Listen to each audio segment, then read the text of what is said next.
3 minutes after 10 is the time. A very good morning indeed to you. Kwarteng and trust. Credibility and trust. Credibility and trust. Kwarteng and trust. I don't know where I'm going with this. It just occurred to me moments before the light came on that there were similarities between those four words, or at least between the two groups of two. Kwarteng and credibility, trust and trust. Duh. It's a nebulous, intangible thing, credibility, you know. It is not necessary. I don't think it follows a logical path. There was a great piece in the Sunday Times yesterday by Ed Conway, the Sky economics editor, that it's not something that is subject to scientific rules. It's not like gravity. What goes up does not necessarily have to come down, and what goes down will not necessarily come up again. There's no algorithm, there's no calculation, there's no mathematical formula for deciding what credibility is, or rather where credibility goes. And they've lost it. Probably forever. Whether or not they lost it before or after this U-turn is a question for the ages. My money is on before. In fact, all my money is on before. In fact, if it weren't for the fact that this morning's announcement hits me personally in the pocket to the tune of several £1,000s, which I am, for the record, celebrating. That's what patriotism is, by the way. It's not about hating foreigners. It's about honestly believing that if you're lucky enough to be in the highest echelon of taxpayers, I'm nowhere near the highest echelon of earners, then you should indeed be helping out people who aren't. But even though I've taken a hit to the tune of several £1,000s myself this morning, I think that's the money I would have bet on this if there were odds available. I think it was already over. I don't think this is going to make the blindest bit of difference. I think it might have made things worse. Kwarteng and trust, credibility and trust, are now strangers. In fact, even when retreating, even when undertaking the most humiliating U-turn since the last humiliating U-turn, it doesn't sound credible. We're doing it because everyone's talking about it, and it's a distraction from all the good stuff that we did. It wasn't exclusively the tax cut for the highest earners in British society that spooked the markets, that saw the pound plummet, and crucially saw the predictions of where interest rates will be go through the roof. They've come down a bit this morning. I'll keep an eye on it for you, because I think that is probably the most important thing for many people listening. If you are having to renew your mortgage, I heard from an old friend this weekend who was in pieces. He's in the worst possible situation where his mortgage is up for renewal this month, and he's being told it's going to be £400 a month more than it was for the last 5 years, and he hasn't got to the money. He doesn't know what he is going to do. He was in a state of despair, and that's the point. So at the moment you're looking at 5.5 to 5.75 being the prediction of where interest rates will be next year. It was 6 before this U-turn. The pound will stabilise a little bit, hopefully a little bit more than it has already after the Bank of England intervened in an unprecedented fashion, after the IMF issued a warning in an unprecedented fashion. I always take a moment on mornings like this to throw a small bone to the terminally stupid, the people claiming that because the pound had steadied meant that criticism of the mini-budget had somehow been refuted or undermined. The polar opposite is true. The polar opposite is true. The fact that the pound did stabilise, possibly temporarily, possibly briefly, but hopefully not, is entirely due to the Bank of England's intervention. And the Bank of England's intervention was entirely due to its conclusion that the government's policy, that Kwasi Kwarteng's budget, was absolutely disastrous. So it was not a reflection on anything contained within the budget that the pound stabilised late last week. It was a reflection on the intervention of the Bank of England, which they continue to not really talk about in the depth that is needed. Kwarteng and trust, credibility and trust. Trust and credibility, Kwarteng and trust. It's gone. And here's the question. Have they made it worse? 0345 6060 973. Here's what I'm thinking, all right? And this is very much box fresh, so it might fall apart faster than a cheap suit in the next 6 or 7 minutes. But who's going to be pleased today? And what are they going to be pleased about? So I imagine that some MPs are going to be pleased that they won't have to defend this on the doorstep, But they are going to have to defend this on the doorstep because everybody is going to be saying, what the hell were they thinking? And you went along with it. With a few exceptions like Michael Gove and Grant Shapps, goodness me, then the claim that this somehow shoots the fox of the policy is ridiculous. They're going to have to defend it. They're going to have to explain how the hell they remain in lockstep with a government that was preparing to give thousands and thousands of pounds to the highest earners in society while doing precious little for everybody else. So I don't think, let's just work it through, shall we, one by one. I don't think anybody's going to welcome this except Tories supporting high earners. No, they're not going. Who didn't think they deserved it. So, I mean, I suppose non-Tory supporting high earners who didn't think they deserved it are going to sort of welcome it, but people like me think that the government is absolutely appalling. So it's hardly going to nudge my needle in direction of warmth. I think it's outrageous that it was announced in the first place and ridiculous that they've U-turned. You welcome the U-turn as you wait to see where the money goes. You welcome the U-turn, but you don't, I think, feel any warmer today towards this government than you did yesterday. In fact, they've made it worse because the cabinet will now be furious. Furious about two things. Furious about three things. Furious about the U-turn, furious about the original policy, and furious about the fact that they were only given 2 minutes warning that it was about to be abandoned. The parliamentary party will be furious about three things. Furious about the policy, furious about the U-turn, furious about the fact that they only got a 2-minute warning in the middle of conference. Remember, this is supposed to be the lap of honour. This is supposed to be the best week of Liz Truss's life. This is supposed to be the high five moment of her entire career. And they are abandoning in real time and glorious technicolor a policy that was still being defended this morning on the front pages of the Tory press. I'll say that again because occasionally you have to pinch yourself. This policy was still being defended this morning on the front pages of the Tory press. And of course, yesterday morning when she appeared on the BBC, well, you can remember what was happening. Are you absolutely committed to abolishing the 45 pence tax rate for the wealthiest people in the country? Yes. That was 24 hours ago, almost to the minute, speaking to Laura Kunsberg on BBC One. So, credibility already shot to pieces sinks still further. Support already non-existent slips still further. And trust already gone disappears ever further over the horizon. I can't quite believe I'm saying this, and I'm very keen to hear you challenge it, but I think they've made everything worse, not better. If they'd stuck with it, they could have claimed consistency, they could have claimed determination, they could have claimed, vindication at some unspecified point in the future, just as with Brexit. Look how well that's worked for them over the last. It's just you wait and see. Any minute now, those benefits are going to start queuing up and accruing. They'll be backed up at Dover like the lorries are, all those benefits. They'll be laying siege to the United Kingdom, all those Brexit benefits. So just any minute now, just be patient, just believe a little bit more. They could have done that. I just don't see who this works for. It's not going to make anybody who was furious last week go, oh, my mistake, they're all right, this lot. Oh, or is it? I mean, I don't know. I just don't see it myself. It's not going to assuage potential rebels in the party because essentially they've now added weakness to incompetence. And I can't see any ordinary punter apart from... No, I can't even see that. I'm trying to imagine. So the people who will be very cross about it are going to be high-earning Tories.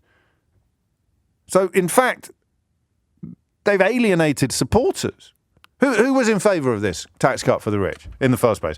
I mean, apart from forelock-tugging idiots who somehow end up supporting inequalities that they're on the wrong end of, and God knows they're a very important force in British politics, have been for almost 100 years. But I will never, I don't think, be able to break through the thickness of their skulls to point out that the poor man at the rich man's gate is not there because of God's will or because of some inherent hierarchy of intellectual or social superiority or inferiority. The rich man's in his castle, the poor man's at his gate because we live in a horribly unfair society. But some of the people on the wrong end of that continue to think that they're somehow on the right end of it and that it is somehow just. So apart from them, who you will never be able to logically analyse, who's going to defend the original policy? Answer: high-earning Tory supporters who welcome the extra thousands of pounds that would have been left in their bank accounts under the new policy. So who's going to be cross about the climb down? Who's going to be unhappy about the climb down? Who's going to be unsupportive of the U-turn? Answer, high-earning Tory supporters who were going to be thousands of pounds better off. Now, they're not going to be queuing up to shout from the rooftops, are they? Because even they probably possess enough self-awareness to realise what a bad look that would be. Even they probably understand that actually saying, oh, it's great this, apparently they might even be cutting benefits, but I'm 10 grand a year better off, is not going to play well anywhere, perhaps except the golf club. So they're going to be upset, which means their needle has nudged. They've been literally had a little bit of a treat dangled in front of them and then snatched away by Kwarteng. So that's the question. Have they actually made it worse? I mean, listen, it's partly driven, of course, by my desire not to be too simplistic at 10 o'clock on a Monday morning. I don't like coming on air and saying, here's something that's happened. What do you think of it? I always feel that we enjoy each other's company more of a morning when we dig a tiny bit deeper into the issues, whatever those issues may be. But that is really what I'm asking. I mean, A, what do you think of it? But B, he's made it worse, hasn't he? Because he's added, it's not just the U-turn, it's the language of the U-turn, the claim that we're only doing it because everybody condemning it was distracting from all the brilliant stuff that was also contained within the budget that wasn't a budget. He's made it worse in the tone as well as the content of that U-turn. He's patronising you by saying, well, you know, there's nothing actually wrong with the policy, but everybody's getting their knickers in a right old twist about it, so we're going to abandon it anyway in order to focus on the stuff that is really good. It doesn't wash that. Why did you bring it in the first place if it's so easily jettisoned? Why did you risk such epic political criticism if it was something that you were only temporarily or loosely committed to? You staked the house on this, Kwarteng, and you lost. What you've done essentially is try to pull your chips back from the middle of the table before the roulette wheel has stopped spinning. And you're not allowed to do that. There's not a casino in the world that allows you to do that. I'm not a habitué of casinos, but I've watched a lot of James Bond films, so I consider myself to be something of an expert. He's pushed all the chips into the middle of the table. The wheel started spinning.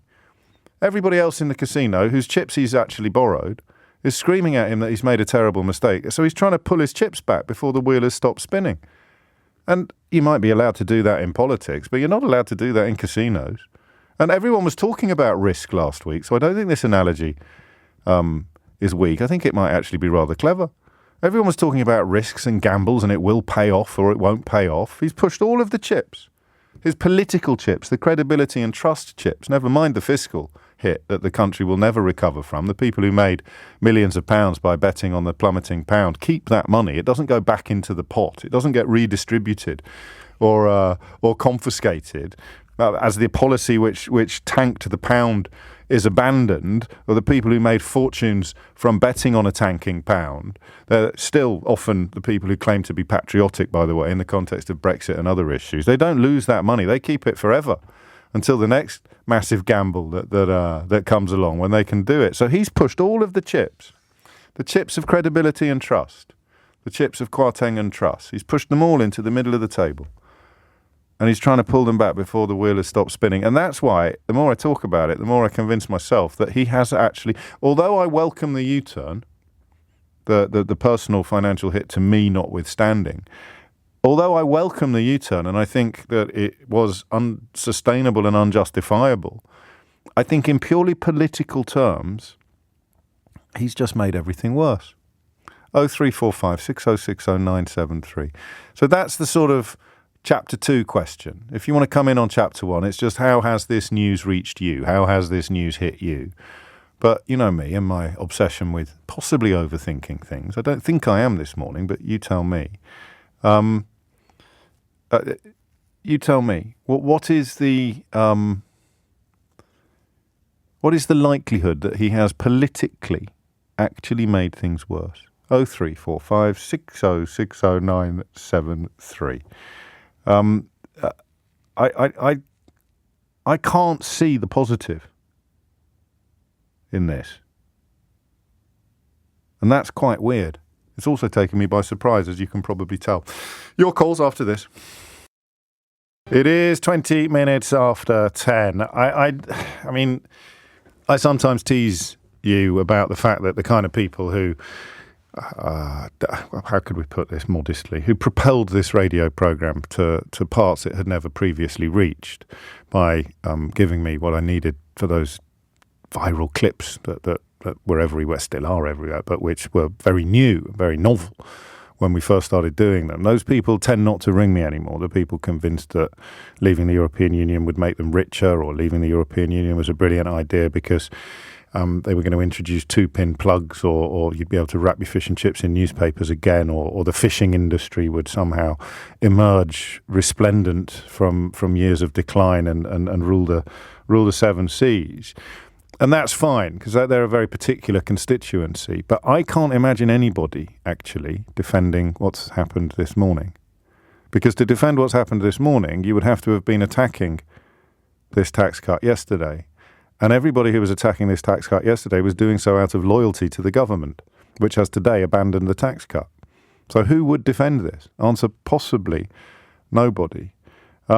Let's go to the phones, and then I've got a little bit more context for you on the question of this U-turn. My theory, which is increasingly turning into a conviction, is that they've oddly, by behaving in a cynical fashion, they've done the right thing for the wrong reasons and actually made things worse.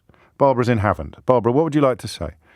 Well, good morning. Hello. I think it's a sort of a political gamble. They realised that the dropping the high tax rate was a very unpopular move, and that it risked losing them votes that had been lent to them, if you know what I mean, the red wall votes and other votes like that. But that calculation would have been made before they announced the policy, though. Yes, I think they got to the point of hubris where they think, we'll try anything and then we'll see how it works. Also, they know that the people who are going to lose out are, for the most part, not suddenly going to vote for Labour, whereas the red wall seat voters might suddenly vote for Labour. So I think they took a political gamble. I don't think they're not worried about the morality, obviously, of it. Just where are we going to look most unpopular? And you might be right, but my money would be on them having got it wrong again, actually. There's two interesting things about there's a million interesting things about what you say, Barbara, but two spring immediately to mind. The first is that, oddly, the breakdown of which MPs were breaking was not Red Wall MPs. They're a curious bunch. They don't seem to be the sharpest knives in the drawer. You've got that curious Gullis fellow, haven't you? And then you've got the bloke in Nottinghamshire who lives on 30p a year, or whatever the details of that were.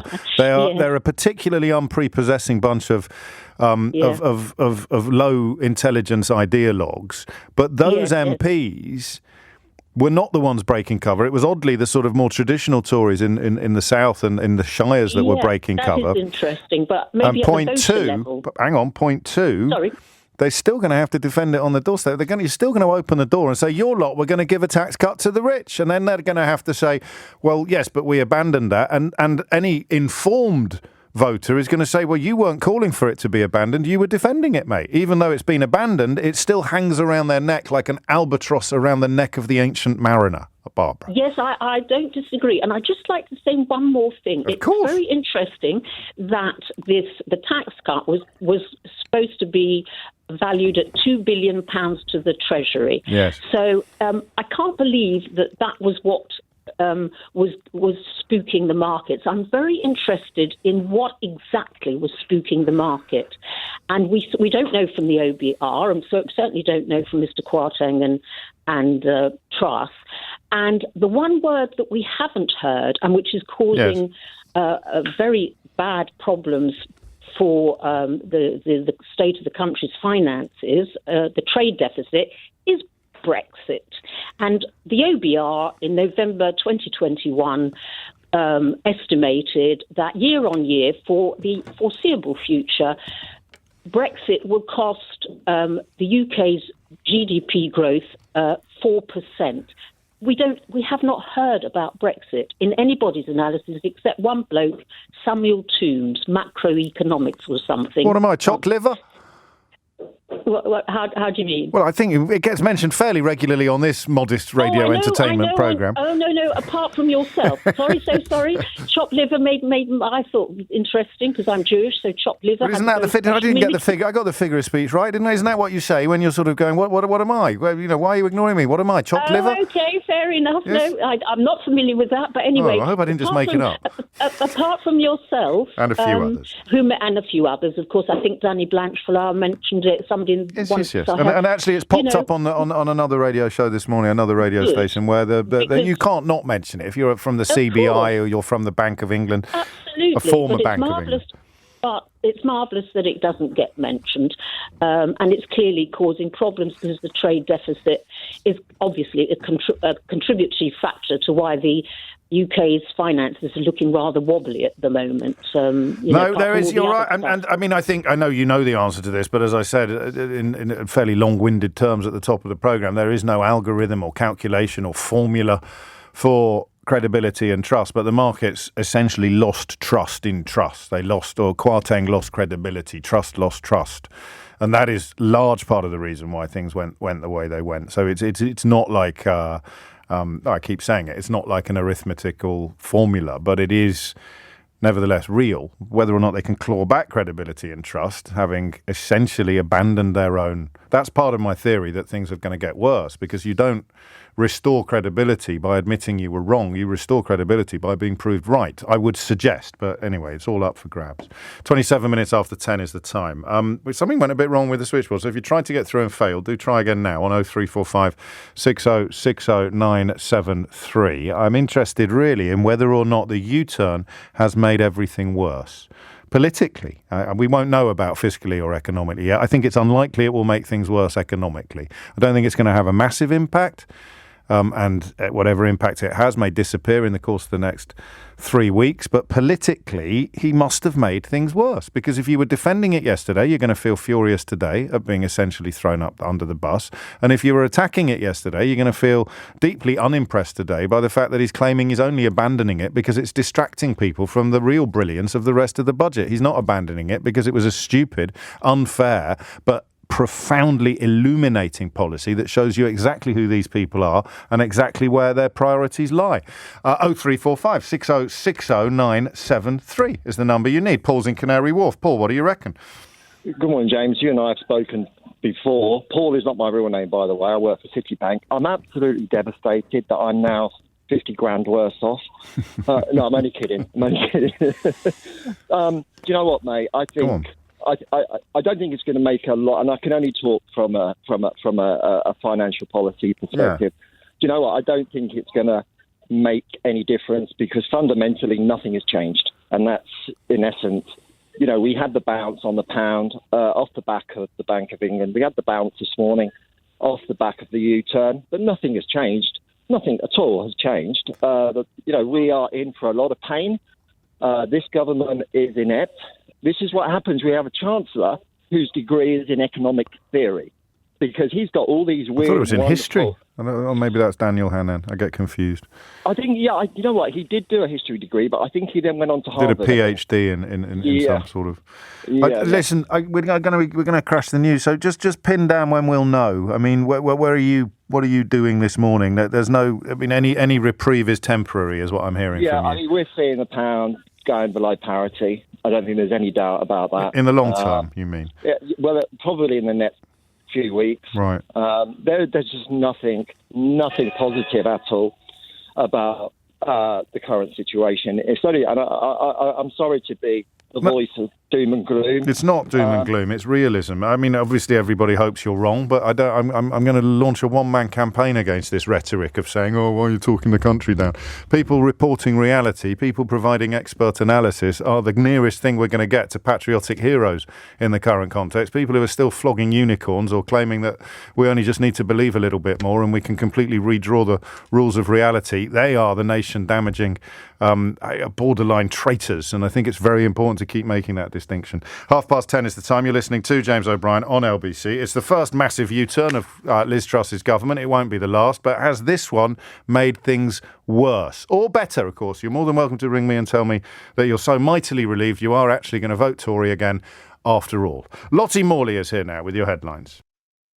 10:34 is the time, and as if to add to our conversation this morning, I'm reading that Kwarteng has confirmed £18 billion worth of cuts to public services just minutes after his humiliating U-turn on the 45 pence tax rate. In other words, budgets will not be topped up to take account of soaring inflation. So economic experts have already said this is likely to have an extraordinary impact on the NHS and schools.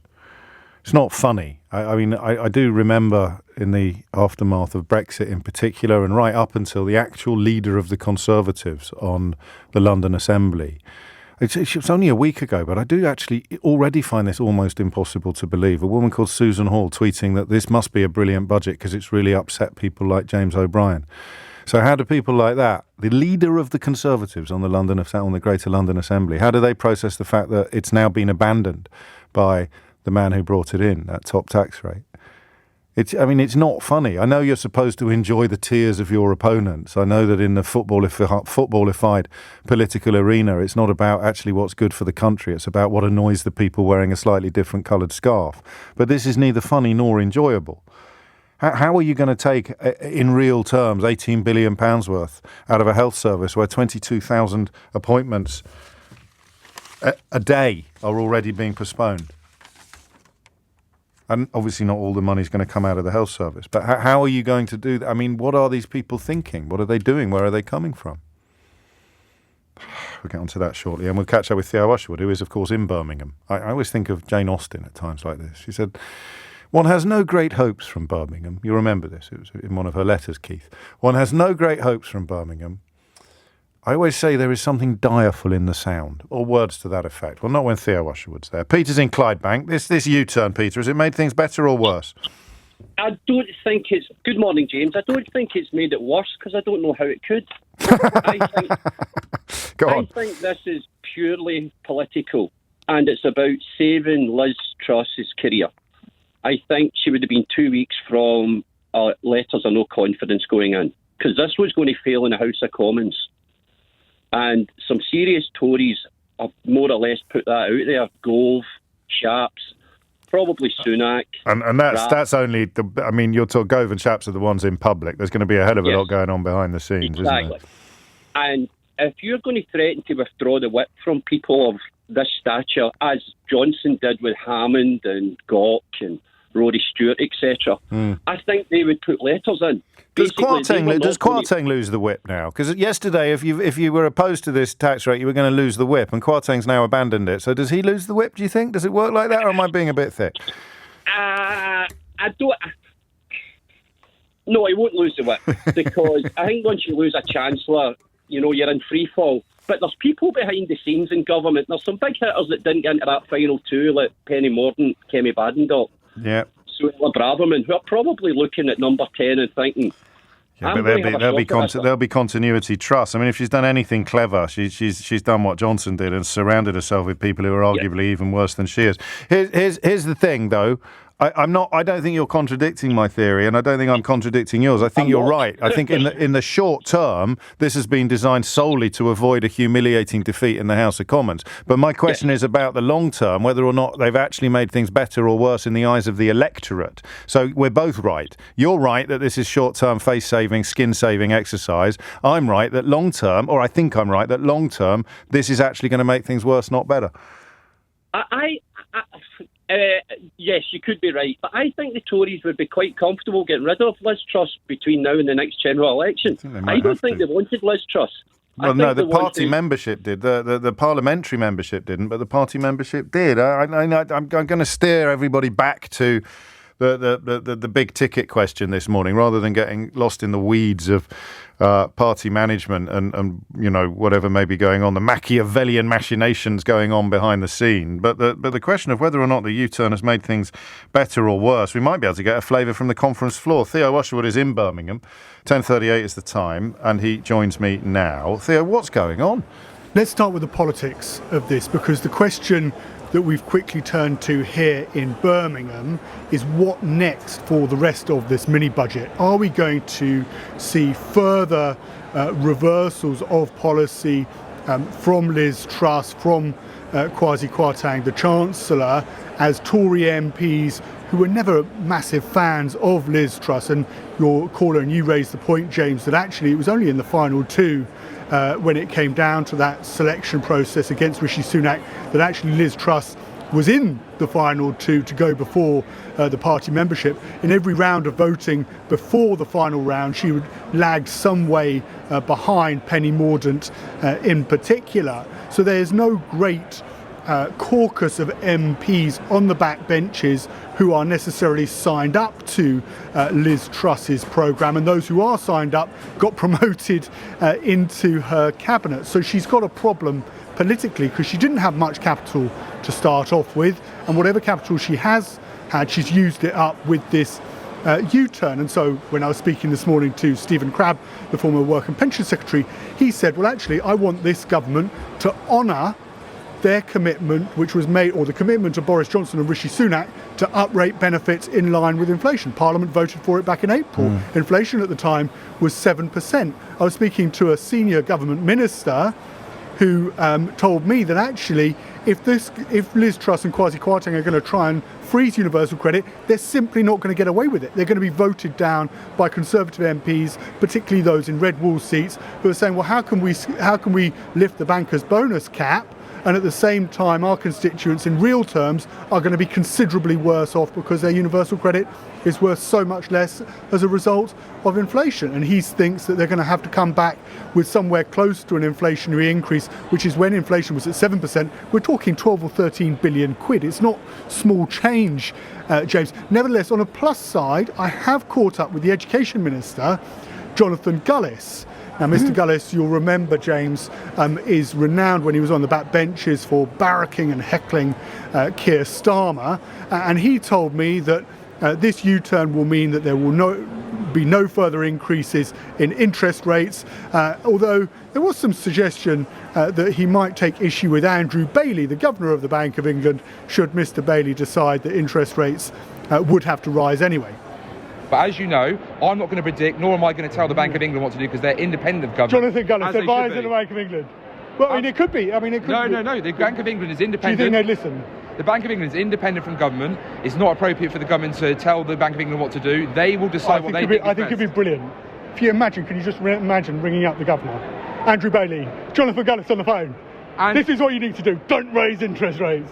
I have not said those words. I am not telling the Bank of England what to do. I am not going to tell the governor of the Bank of England. Do not raise interest rates. The governor of the Bank of England is a very sound guy who I'm sure will do great things and he would listen to you. And make sure. No. He would. This idea, you know, none of us tell. The Bank of England is completely independent, as you know. He would. If you rang him up. By the way, if we undermine that independence, you know the impact I have on the market. But if you rang him up, he would listen to you. Theo, what would be the impact be on the market? Theo, I've always enjoyed listening to you, Theo, but you know, what would the impact be on the market if politicians meddle with the independence of the Bank of England? It would be catastrophic, so we're not going to do that.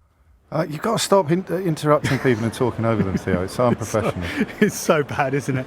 I can't imagine who does that. Jonathan Gullis, economic sage, economic genius. But Jonathan Gullis, of course, and the point. You should warn me if you're going to play me a clip of him. I should do it a little bit nearer a break so I can just regather my thoughts off air. I don't want to break anything in the studio. It's those words, education minister, that I find even now so hard to get my head around. The mind truly boggles. So, listen, you've talked us through the politics of it. We'll have to wait and see on the if Jonathan Gullis thinks that interest rates aren't going up, then he's got another rather large thing coming. It's not a question of whether, it's a question of how much. And then the caller we were speaking to just before you came on, Peter, correct, I think, in saying that this has been done chiefly because they knew it was going to fall in the House of Commons. The main reason why this particular U-turn has been undertaken is because they were going to lose in the House of Commons, which would have been, below the waterline kind of stuff. Politically, have they made things worse by actually surrendering any claim to consistency or determination, which is what they spent the entire weekend claiming defined them? Absolutely. So they've made it worse. And the fear is from, say, and I was speaking to Mark Littlewood, the director of the Institute for Economic Affairs, and what he worries about, because, of course, the libertarian free market economics that he espouses is very close to that he very closely allied to what Liz Truss is trying to do with this, and Kwasi Kwarteng were trying to do with this mini budget. But the point that he was making is that you could end up in a situation where they have to roll back on the whole thing.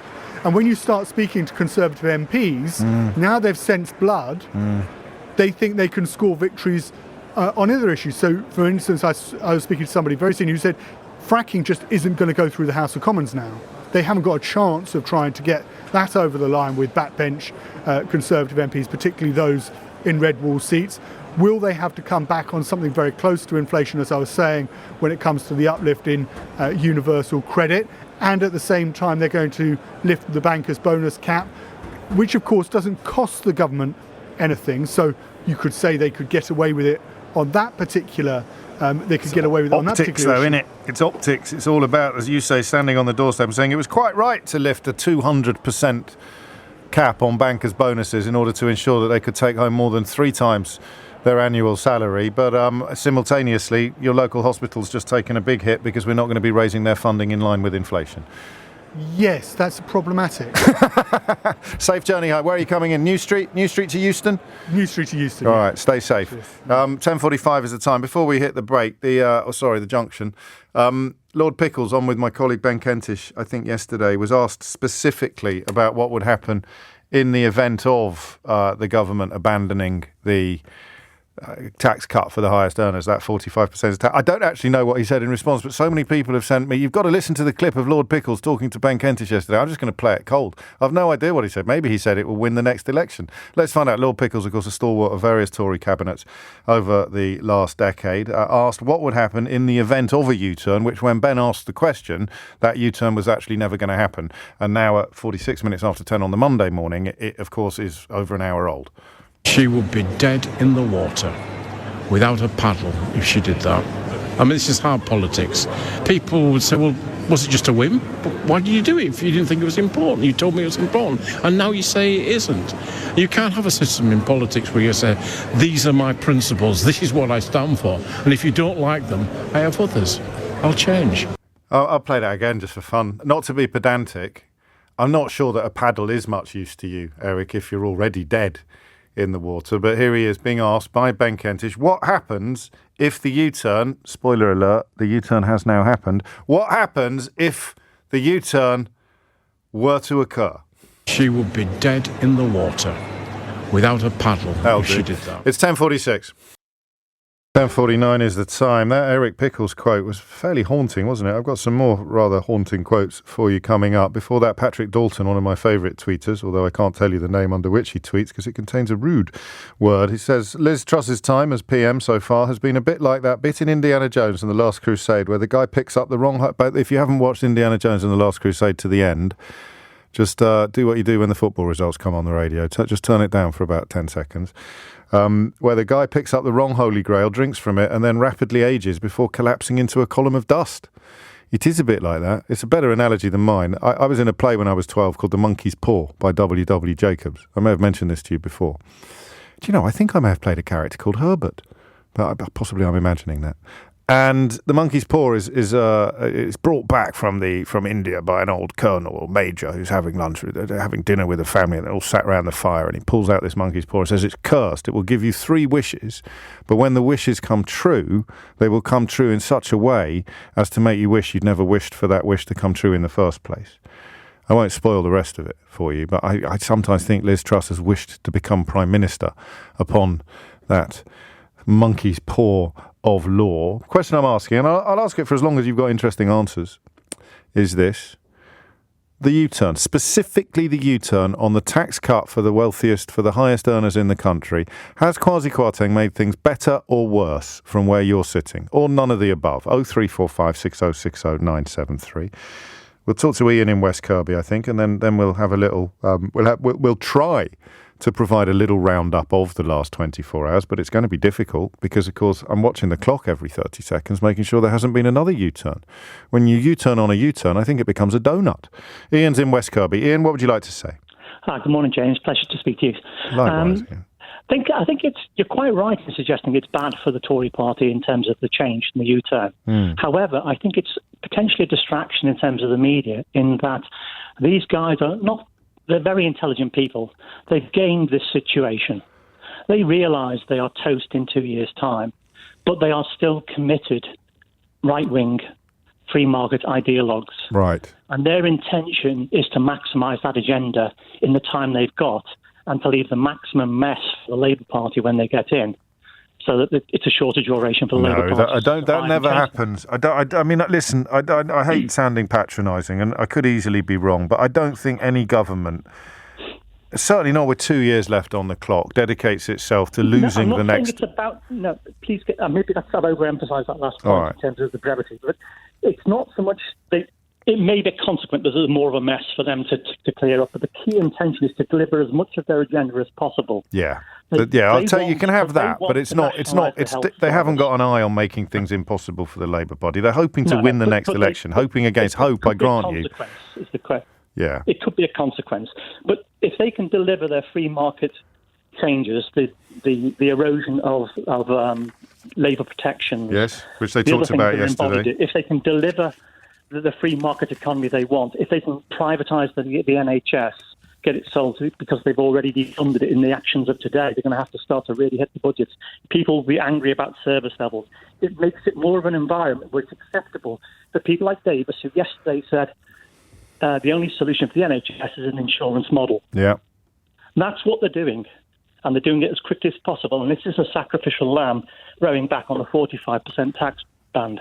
Except that, as Theo reminded us, there'll be a lot of people in the Parliamentary Party who are not on board with this Tufton Street-flavoured vampiric raft of policies, and that is going to be the really interesting thing that we see unfold over the next weeks and months.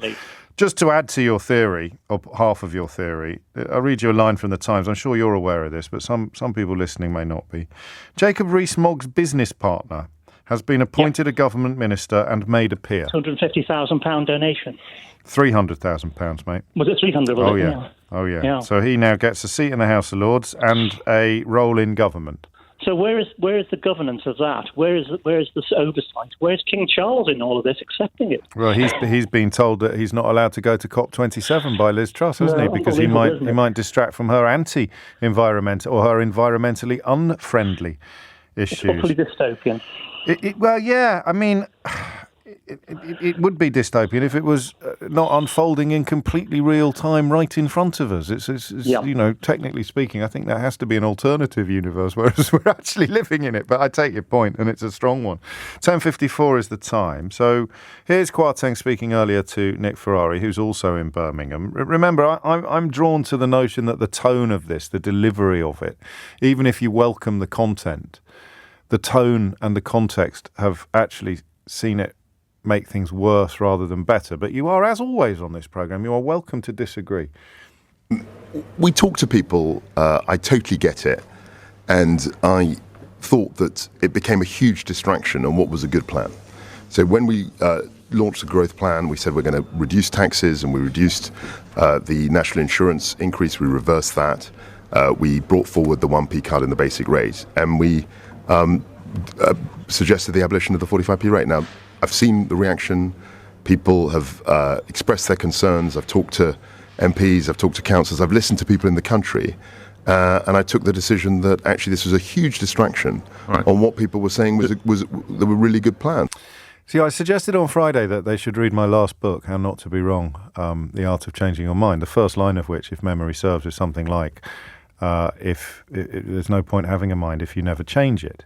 I think that was on Friday, possibly Thursday. I'm glad they've taken my advice. I'm glad they've changed their mind. But what I also examine in that book is the inability that some people have, people who have usually been to British public schools, men who have been to British public schools.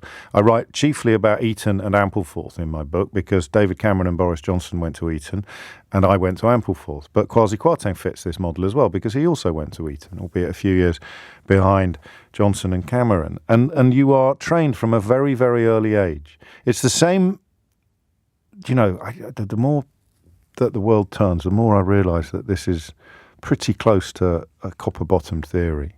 Because the schools still work on a model, or they did when we were there. I think they've changed now, 30 years later, 35, 40 years later.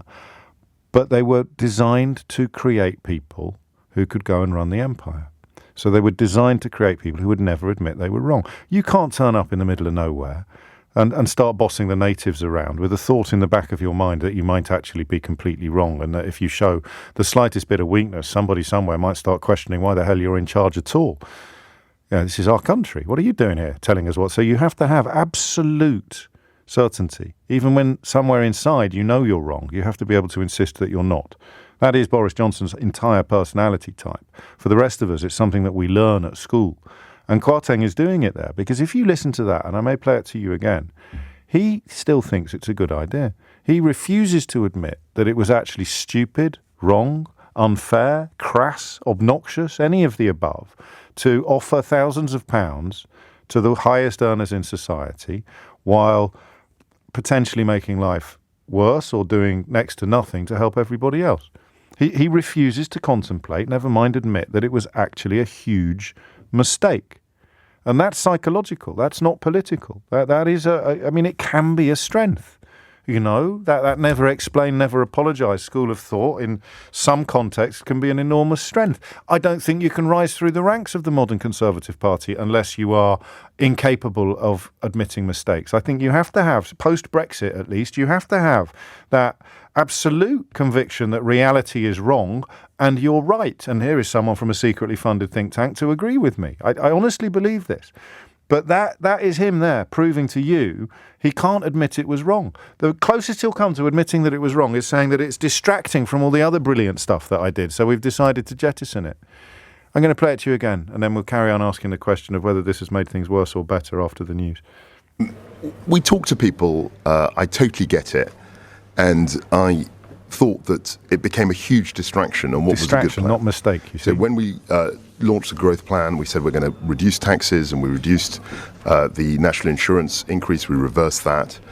We brought forward the 1p cut in the basic rate, and we suggested the abolition of the 45p rate. Now, I've seen the reaction. People have expressed their concerns. I've talked to MPs, I've talked to councillors, I've listened to people in the country. And I took the decision that actually this was a huge distraction on what people were saying was a really good plan. Not a mistake, not an error, not a disaster, not a humiliation, not even a U-turn, just a distraction.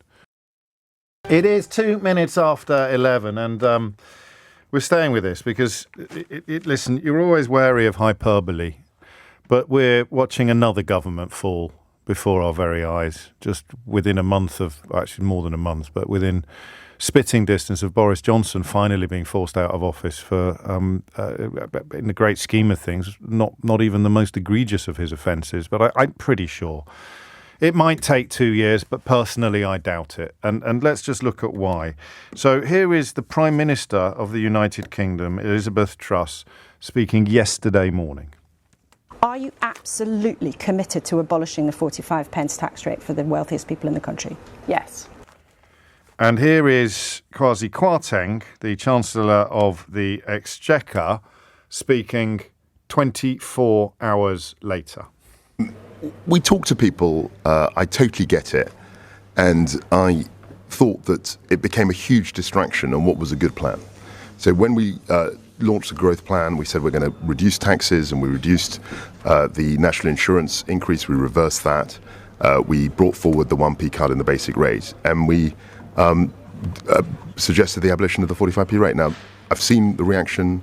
People have expressed their concerns. I've talked to MPs, I've talked to councillors, I've listened to people in the country, and I took the decision that actually this was a huge distraction on what people were saying was a really good plan.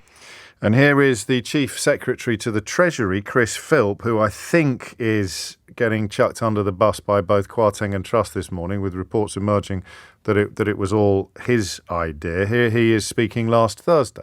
A couple of points. Firstly, the top rate of 40%, so now 40%, reducing from 45, makes us internationally competitive. It puts us on a par with a number of other But it only economies. benefits the wealthy.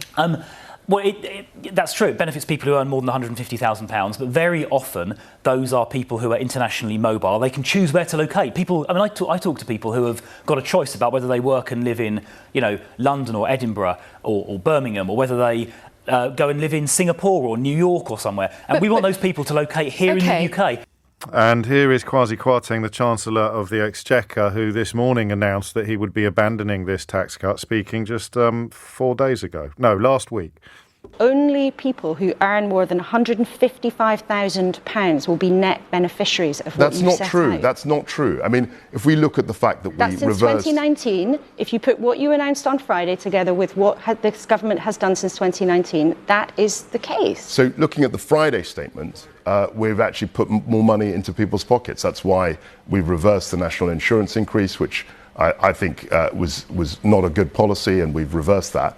And also we're bringing forward the cut in the basic rate. And there's more to come. We've only been here 19 days. I want to see over the next year people retain more of their income, because I believe that it's the British people that are going to drive this economy. And that's why I want people to retain more of the income that they earn. And here is the same fella speaking 3 days previously on that Friday that he just referred to. I'm not going to cut the additional rate of tax today, Mr. Speaker. I'm going to abolish it altogether. From April the 23rd, we will have a single higher rate of income tax of 40%. This will simplify the tax system and make Britain more competitive. It will reward enterprise and work. It will incentivise growth. It will benefit the whole economy and the whole country.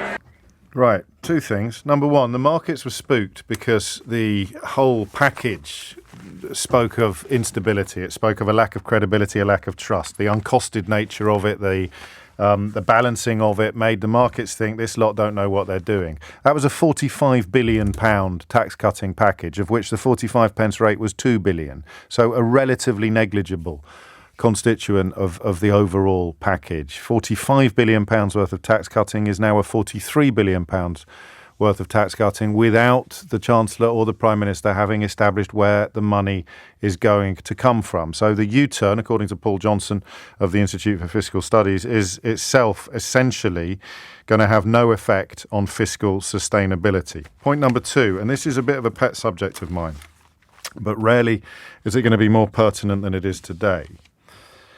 Newspapers, you may not actually know this, but newspapers sometimes change on the same day. It very, very rarely happens. Occasionally, if you've got an amazing scoop, you won't put it in the first edition, because if you put it in the first edition, everybody else can get it out in time for their second edition. Do you see what I mean? So imagine that it rolls off the presses at midnight and then another one rolls off the presses at 1 o'clock. And by the time the second one has rolled off the presses, it's too late for any of your rivals to nick your story and stick it on their own front pages in time for the next edition. The Daily Mail's front page this morning, and depending on where you bought your newspaper and what time you bought it, I don't, for example, know if these would have reached Birmingham yet, but the Daily Mail's front page this morning originally read, "Fury as Gove stokes Tory 45p tax revolt." I'll read that again. "Fury as Gove stokes Tory 45p tax revolt." And it went on to explain how Truss's allies have accused the former minister of serial disloyalty. They've asked, isn't getting rid of 1pm enough for him?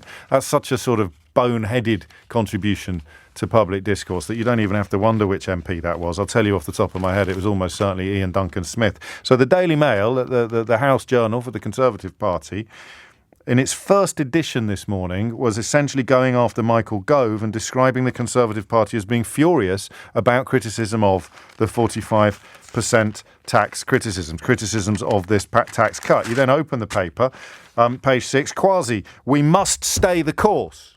This is this morning's Daily Mail. This very morning, Monday, October the 3rd, 2022. Kwasi, "We must stay the course. Chancellor adamant his plan is only way to stop the UK's managed decline." It's the only way to stop the UK's managed decline. Someone called Daniel Johnson writes, "Ditch the grenades, Michael. Unity is essential." And then you turn to page 9 and 10. Truss, "I failed to prepare ground for mini budget, but she insisted she will not change course." Their political editor writes, "Naked criticism of the new PM did not land well." So that's what he was filing last night. All of this criticism of the Prime Minister did not land well. This morning, Kwasi Kwarteng is saying, well, we've listened to it and we've decided to abandon the plan. So somebody's lying to you. Probably both of them, to be fair. Daily Express, front page, Kwasi, "No more decline. We must stay the course." Kwasi Kwarteng will today say, "We must stay the course and stick to his plan to deliver economic growth." That's how bonkers it is. That's what our country has now become. Not only at odds with reality, but at odds with its own reporting on the day that it was reported. Because by the time you went down to the newsagents this morning and picked up your Daily Mail, perhaps you saw the second front page that they printed, which reads, "Are Tories on brink of 45p tax U-turn?" The same day, the same newspaper, in the same country, as two ex-ministers lead mounting revolt and Whitehall Insider tells Mail row is distracting from mini-budget's benefits. So in the space of 10 minutes, fury as Gove stokes Tory 45p tax revolt to are Tories on brink of 45p tax U-turn. We move effortlessly from Truss's allies accuse former minister of serial disloyalty and ask, isn't getting rid of 1pm enough for him? In the same newspaper, on the same morning, in the same country, to as two ex-ministers lead mounting revolt and Whitehall Insider tells Mail row is distracting from mini-budget's benefits. Now, how do you make sense of stories like that when they're in the same newspaper? How do you do it? You can't. Because they're making it up as they go along. There is no semblance of consistency or even policy, which is why I think this morning the decision to do the U-turn has made everything worse, not better. Not least when you take into account Paul Johnson's analysis, the head of the Institute for Fiscal Studies, his analysis that because the actual money involved in the 45p tax cut is 2 billion out of a pot of 45 billion, it's not going to have any impact at all on fiscal sustainability. So why has he done it? He doesn't even think he should have done it. He still thinks it's a brilliant idea. The more this programme goes on, the more convinced I am, not only that this is, if it makes any difference at all to the bigger picture, it's going to make things worse, but also that the catastrophe, we're not even at the beginning of the end. I think we're at the end of the beginning of this catastrophic administration, not the beginning of the end. Anyway, I have got some phone lines. 0345 60973 is the number you need if you want to tell me whether you agree, or just tell me whether you think Kwarteng's U-turn has made things better or worse. Mary's in Colchester. Mary, what would you like to say? Morning, James. Hello, sorry, Mary. I'm almost speechless just listening to your reading out the Daily Mail changing headlines. Oh, God. What I was going to say was, I honestly feel, and this might sound a bit extreme, but I just feel that at the moment we're being governed by a sort of package of algorithms, the head of which is a robot who goes by the name of Liz Truss. Well, you're being generous, though. I don't think there are any algorithms. I think she licks her finger, sticks it in the air, and then claims the wind is blowing in a certain direction, regardless of what the evidence tells her.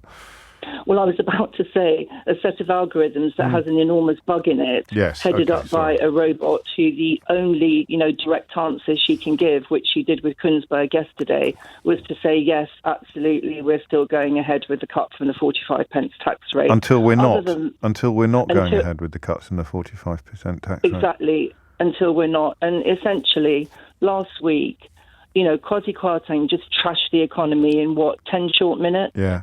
And has taken no responsibility for that. And us human beings who have got, the majority of whom have got hearts and souls and morals, are kind of screaming out, abort, abort, the algorithms aren't working, you idiots, the robot's got a massive bug in it as well, get us out of here, somebody. It's just absolutely desperately awful. What about, and I sense you weren't a big fan beforehand, but... Objectively, if you can do that, and we all struggle sometimes, objectively, I'm in this odd, almost dissonant position of thinking they definitely should have got rid of this policy, but getting rid of it in the way that they've got rid of it, in terms of the big picture, has made things worse, not better. I think it's made it worse. Why? Why do you think that? Because he's trying to come across, as he did this morning, we hear you, we get it. Yeah. They don't. But we still think it's brilliant. We hear you being wrong. That's what he's saying. We hear you being wrong and not as clever as me. So we've decided to throw you a bone by dropping it. Because you're not as clever as me and you're wrong. But, it's distracting. You being wrong and stupid and not as clever as me is distracting from how brilliant I am and how brilliant all my ideas are. So we're going to drop this little one in the hope that now you'll shut up being stupid and wrong. So, really... There it is, Mary. There it is. We found it. There it is. That's the secret. That's the key. But he was contradicting himself because on the one hand, he was saying he had humility and recognised we hear you, we get it. On the other hand, he was talking about it being a distraction. What he really means is, for goodness sake, as you say, let's throw them a bone and shut them all up. Because they're stupid and they're not as clever as me. Yeah. but we're still screaming, Control, Alt, Delete, get them out. My policy, this is what Kwarteng said this morning in terms, my policy is actually brilliant, but the electorate are too stupid to realise it, and also my colleagues in the Conservative Party who want me to get rid of it are too thick. Not as clever as me. I'm Kwarteng, I'm a genius. But it's now so loud, all this stupid complaining, all these condemnations. It's so loud now that even the Daily Mail has had to completely change tack in the course of one morning, and therefore I'm going to have to abandon the policy because it's distracting all the attention from the rest of my ideas, which are just as brilliant as the one I've just abandoned. You can stick that on a T-shirt. 18 minutes after 11 is the time. You're listening to James O'Brien on LBC. Some calls. I feel the need for some calls, and then some clips, and then possibly some more of me. Andrea is in Kingston. Andrea, what's going on? Hi, James. Hello. Honestly, I think you're so right. Everything's just gone bonkers. Hasn't it just? They created a crisis, and now they're dealing with it chaotically. Honestly, it's just unforgivable. Absolutely unforgivable. Do you think, and pause before answering this, that they should actually have stuck with it? Yes. I think they could have retained some credibility if they stuck with it, even if they were wrong. Everyone can make a decision, make a mistake. But if they think this is going to stop the market issues and settle down the really big issue, which is the unfunded nature of their tax cuts, it just shows how inept they are. It's almost as if he still doesn't understand that. It's the fact that you told the world that we're going to cut £45 billion worth of taxes, and we don't know yet where the money's going to come from to fill those holes. So some of the hole won't be £45 billion deep. That's important to understand. That's now beginning to... No, the point is that they won't replace some of the public spending that is going to... I mean, we're now learning this morning that the £18 billion worth of public service cuts will be a sort of direct redistribution from public services to corporate profit. So rather than spending 18 billion quid on public services, we will be giving a cut to corporations. We'll be giving a tax cut to corporations. So it's not going to be 45 billion deep. But even that won't reassure the markets, because the markets will go, well, exactly. That's exactly. So the chaos they created is further evidence of their just basic ineptitude. And honestly, the lunatics are now running the asylum. My cliche alarm will go off in a minute, Andrea. That's quite all right. It's a bit like my figure of speech alert, but a lot louder. Okay, so that's so. I mean, actually, as I think we're going to conclude at the end of this, actually, there's two things happening here, which are both true. They're both awful, but they kind of cancel each other out. The U-turn has been undertaken so that Liz Truss can hang on for a bit longer as Prime Minister. But it will actually do more damage across the country. So again, as with her very election to the role, again, there's a huge dichotomy between Parliament and country, or even Parliament and membership. So we've done the U-turn in order to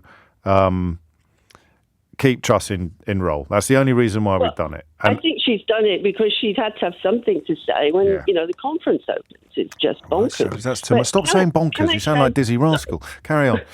Can I say something just about the bankers' bonuses? Because I think their whack-a-mole approach to solving the crisis they've created, that could be the next one. They say, well, this doesn't actually cost us anything, so let's throw that out to the wolves. And the thing is with the bankers' bonuses, having been a lawyer myself through the financial crisis, the disincentives that you create by rewarding bankers inappropriately is what created the financial crisis. They go out and sell products that shouldn't be sold.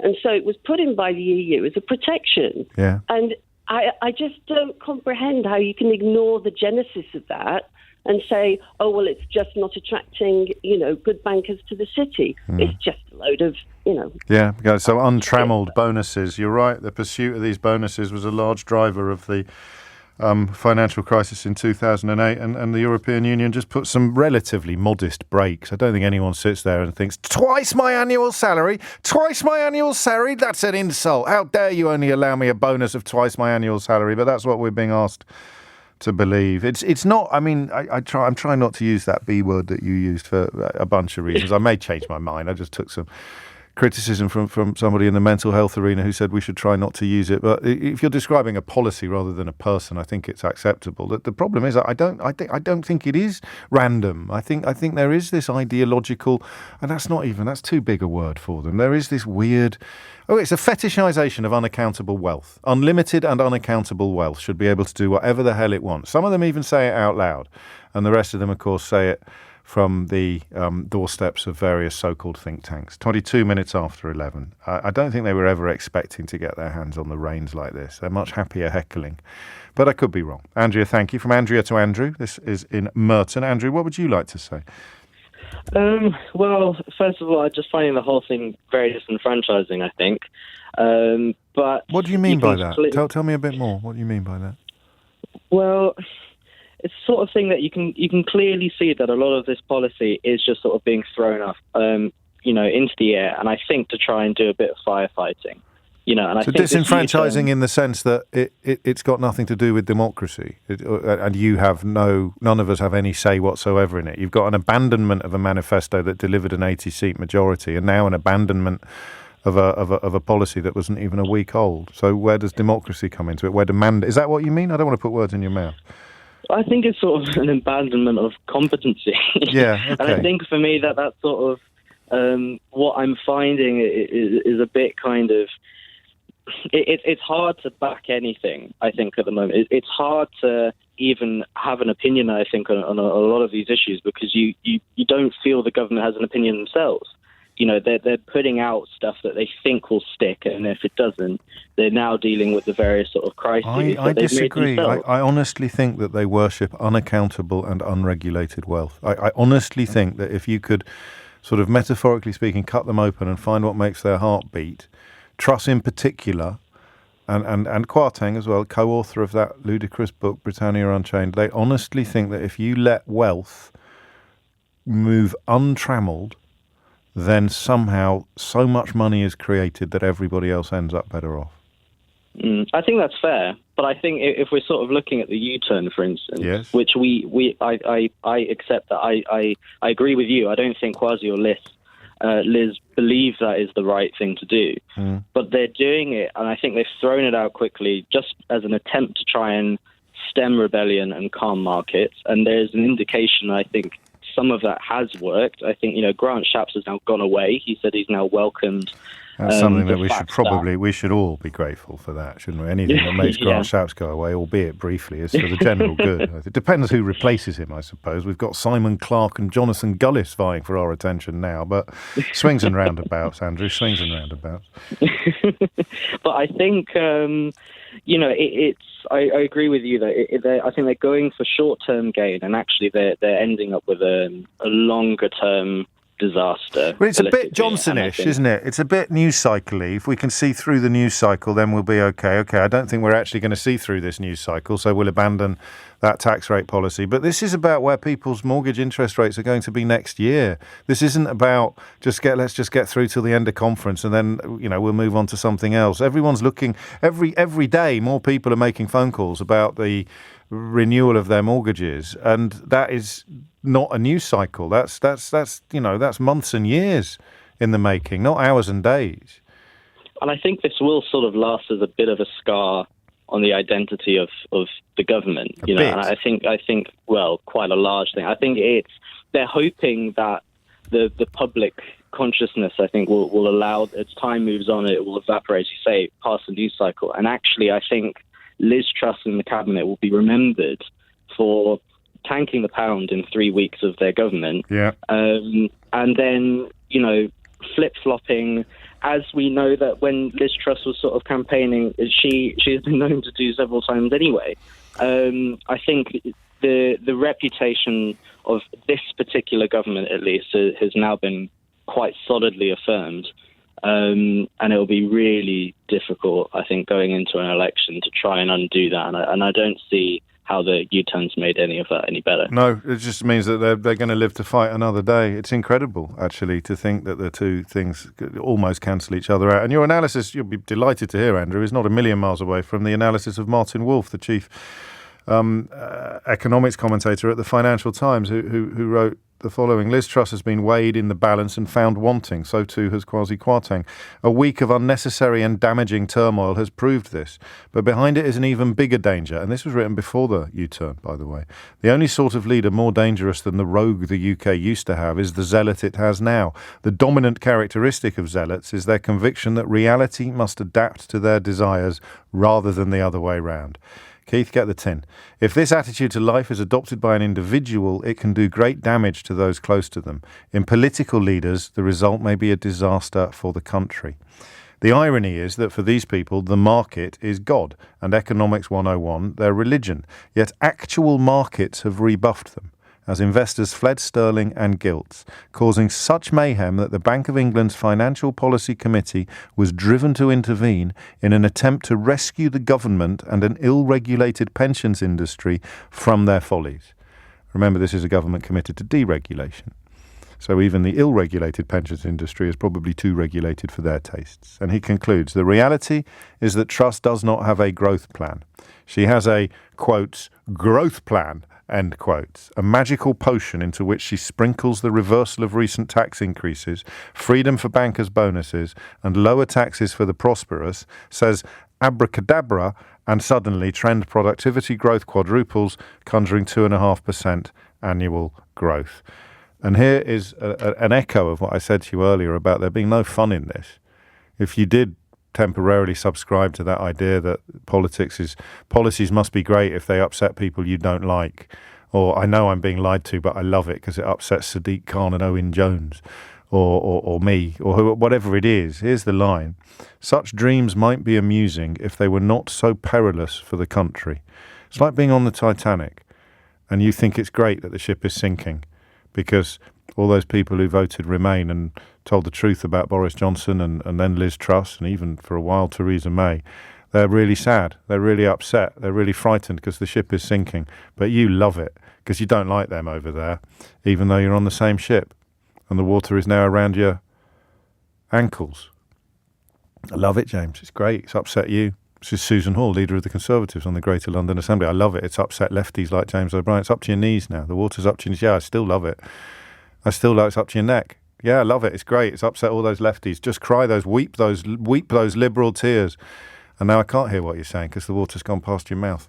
Lottie Morley's here now with your headlines. 33 minutes after 11 is the time. The Prime Minister and the Chancellor of the Exchequer have cancelled planned visits in Birmingham today. They were supposed to go to Selly Oak and probably elsewhere as well, but that has now been cancelled, prompting one journalist, the new political editor of the Daily Mirror, John Stevens, to conclude that Liz Truss is hiding at her own party conference, which rather adds grist to the mill of our morning, doesn't it? The idea that this U-turn is simultaneous. It's made things worse overall, but it has temporarily allowed her to cling on in Parliament. I mean, what happens next? Can we do that as a phone-in, or is that too lazy? What actually happens next? Gove is on manoeuvres, of all people. I've got a nice little clip of Michael Gove to play you later. Remind me of that. Very astute observer. No, I can't do irony or tongue-in-cheek stuff on the radio. I'll just play you the clip when it's ready. What happens next? What actually happens next? It is almost impossible to predict, and I speak as someone who has predicted pretty much every stage of British politics over the last 6 years, whether it is the scale of Labour's defeat, the reality of Brexit, the appallingness of Boris Johnson, or I think I've been slightly taken by surprise by the speed with which Liz Truss's administration has fallen apart. But I told you on Friday or Thursday of last week why a U-turn was probably necessary.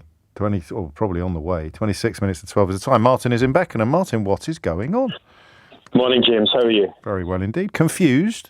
Yeah, it's confusing times. I mean, I think you've summed it up there. I mean, to me, this is it just buys them a bit of time. It's kicking the can down the road. As I was explaining to your colleague a minute ago. Yeah. So I'm one of the people that is very fortunate enough to have would have benefited from this tax cut to the tune of between £15,000 and £16,000 a year. Yeah. Some people listening now will be able to work out exactly how much you earn from that news, but my mental arithmetic's not good enough. But I would ask you this. Yeah. What would you have done with it?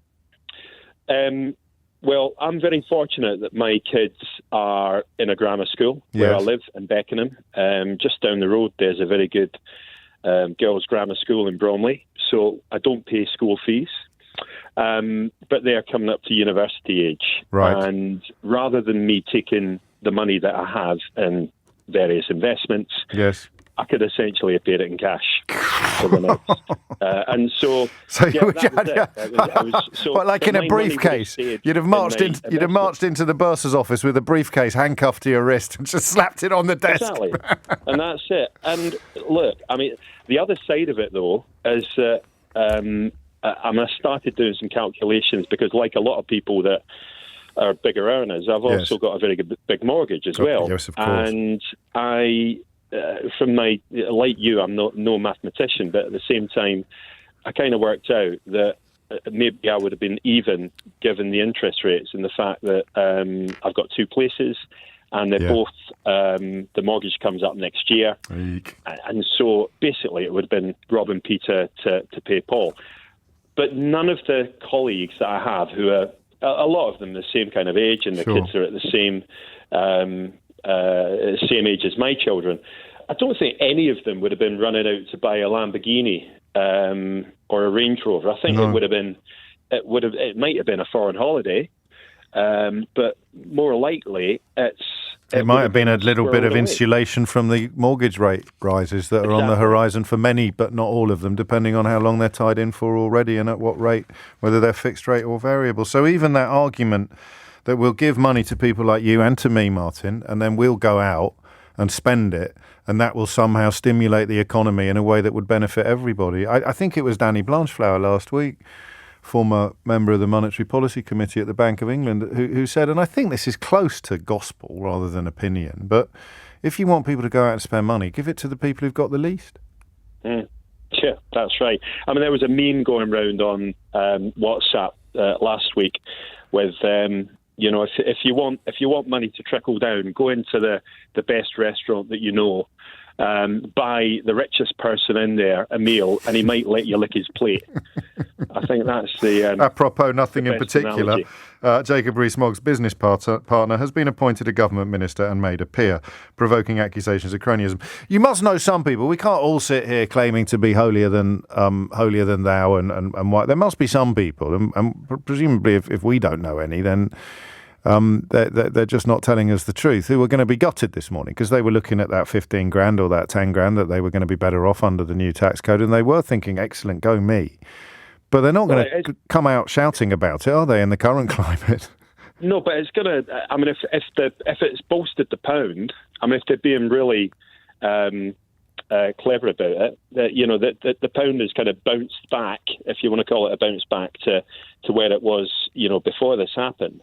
And it might just mean that mortgage rates, their mortgage rate is only 7.5% rather than 10%. That's the reality of it. And like I say, I know people who are on ridiculously, they're huge mortgages, that even though they're very, very high earners, comparatively, I'd be very concerned if they were to lose their job. And I'm in a job that, if you're not performing and you're not kind of bringing the money for the people that you're working for, you're out the door. And that affects your reputation. So I know a few people that I'd be looking at thinking, hang on a minute, I think you're living beyond your means, even though you're on the guts of £500,000 a year. Well, we all do it, don't we? We all go for that, just that little bit more, that Mr. McCorber thing about, result happiness. That little bit more. We always look at it. It's over one rung further up the ladder. You should just be happy with the rung you're on. But I'm just going to grab the next one because, look, the banks say I'm good for it. And you're right. Looking at just mortgage repayments tripling.